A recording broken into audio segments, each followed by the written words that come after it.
Right, everybody, this is 5 things to expect from Ruben Amorim's first game in charge of Manchester United. We'll be talking predicted team changes, I'd make tactics, and much more. So don't forget to leave a like, comment, subscribe if you're new, and let's get straight into it. So, the first thing to expect, obviously, the Amorim era begins. It's a great time for him at Manchester United, his first game, and a big game. It's away from home, it's against Ipswich, who are a very, very good team. But the expectation is going to be an Amorim, and listen, I'm very, very excited to see what he can do with this Manchester United team. He's talked about a lot about implementing his principles, and that's ultimately something that's very, very exciting. That's something I can't wait for. He's a very detailed manager and someone who I think will get results at Manchester United. He said I think he is the right manager at the right time. That ultimately does give a lot of Manchester United fans a little bit of confidence when he does come into the team. He's a very good manager, and I can't wait to see what he can offer at Manchester United. But this is his first game. It's going to be a tough encounter. Ipswich are a decent team. It's away from home. And it is very difficult. The Premier League is a very demanding and challenging league, and we'll have to see whether AMORIM can kind of develop and adapt, which I'm hoping he can. But yeah, the AMORIM era does begin, so that is the first thing to expect. Now, number 2, changes. Listen, the biggest one is obviously changing in formation. But obviously there'll be a lot of rotation in players returning from injury. We've got Shaw returning, Malacia returning, Yoro potentially making his debut, Martinez may be out injured. Maguire's out injured, but you've got a lot of players returning. You've got Mason Mount, Mainoo's back in the team. There's a lot of options there for Amron to pick, and obviously in that 3-4-3 formation, we're expecting sort of wing backs, but they're going to be traditional fullbacks, so it'll be interesting to see what happens there. The centre backs will be very, very interesting to see. But ultimately, I'm just excited. Listen, it's a team you can't really predict, but I do think there definitely will be changes. That's obviously in the formation, obviously in the instructions of the sort of players. You could see one wing fullback or wing back go up, one stay back. Like, it's going to be very different. Amorim did say it's going to be the same players, but just a different sort of formation and a different sort of idea given to him, and that's ultimately something to definitely look out for. But I do think there will be changes to this Manchester United team. Again, and it has to be because that formation didn't work. This formation is a new formation. Amorim will have different instructions for each player. You could see a different sort of press from Manchester United. But yeah, that is the second thing to expect. Expect changes. Now, number 3, United threat. Listen, we haven't seen much. We've only seen 1 or 2 maybe training clips of Amorim so far at Manchester United and what really his ideas are.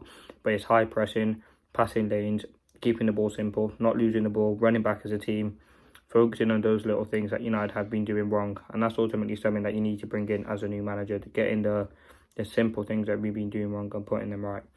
I think we do have a threat in this game. I think the biggest threat for Manchester United will be Rashford and Bruno in this game. I think Bruno definitely will start. We don't know about Rashford, but again, if he doesn't start, we've got other class players out there. You've got Ahmad, Mount, other quality players who can cause a threat for Manchester United, and ultimately that's something we're going to be looking at. I mean, the aim should be creating chances for the striker. That's something Amorim does. Obviously, at Sporting, when he was managing them, he scored so many goals. I think it was 30 goals in 10 games in the league for Sporting. They do score goals. Obviously, it's a different kettle of fish coming to the Premier League, but it certainly should be the aim we're looking for, and that's something he's focused on with the attackers, getting the best out of them. In terms of midfield, obviously, you've got to be dynamic in that midfield, and I think we will have a threat in there. And defensively, listen, we're going to have 3 centre-backs on the pitch. It'd be interesting to see the roles of them and how they kind of cooperate together. It'd be a first time in a while that Manchester United will play with the back 3. It's an untraditional formation, but a formation I think will work. And I'm very, very excited to see that. So yeah, the third thing to expect is changes. Now, number 4, Ipswich threat. Now, a mad stat is Ipswich have scored the same amount of goals as Manchester United this season. That is a weird stat. Ipswich are a team who are struggling in the league. They're 17th, but United are too. Ipswich are a team that are definitely struggling, but listen, United have scored the same goals, and yes, we've missed a lot of big chances. I think it's second now in the league, only behind Aston Villa. It's an opportunity for Manchester United to really hone down on this Ipswich team. They're a team that's struggling. Yes, Kieran McKenna's got them playing some good way, and it's going to be tough to break them down. But listen, we can't underestimate them. They played very good in their first game at home against Liverpool. In their last game, they won 2-1 against Spurs. They can definitely score goals. They got a draw with Aston Villa.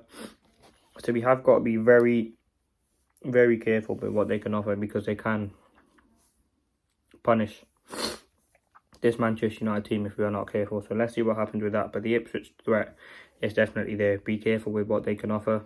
They're a hard-working team. They actually do play a 3-4-3 formation, which is very, very similar to, obviously, or it's the same as what RUBEN AMORIM plays at Manchester United. So it will be very interesting to see that. But Ipswich, they do have a very, very big threat. I mean, must be very careful. We should not underestimate any team. But I'm more focused on really what Manchester United can do in a game like this. Now, the fifth and the final thing to expect is a result. Now, I'm hoping United can get a clean sheet. In my preview, I think I went 3-0. I've actually changed it to 2-0. I think we will still win the game. I'm hoping we can get a clean sheet and get some momentum and some points in us. I think that'd be absolutely brilliant and fantastic for a team like us.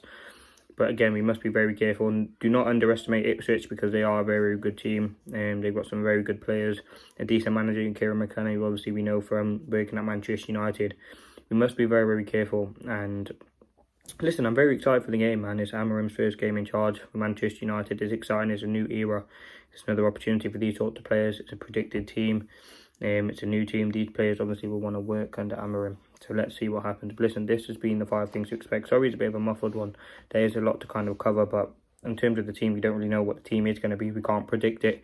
We know it's going to be that formation, and we know there's certain players guaranteed to start. But overall, I'm a very excited game. You're looking forward to an Amorim. Loads of people are going to be watching this game, and ultimately, you've got to be confident going into a game like this. What we've seen so far in the training, I think the players can definitely put in a 5 Amorim, and yeah, I'm very, very excited. But listen, let me know your thoughts. Like, subscribe. Peace.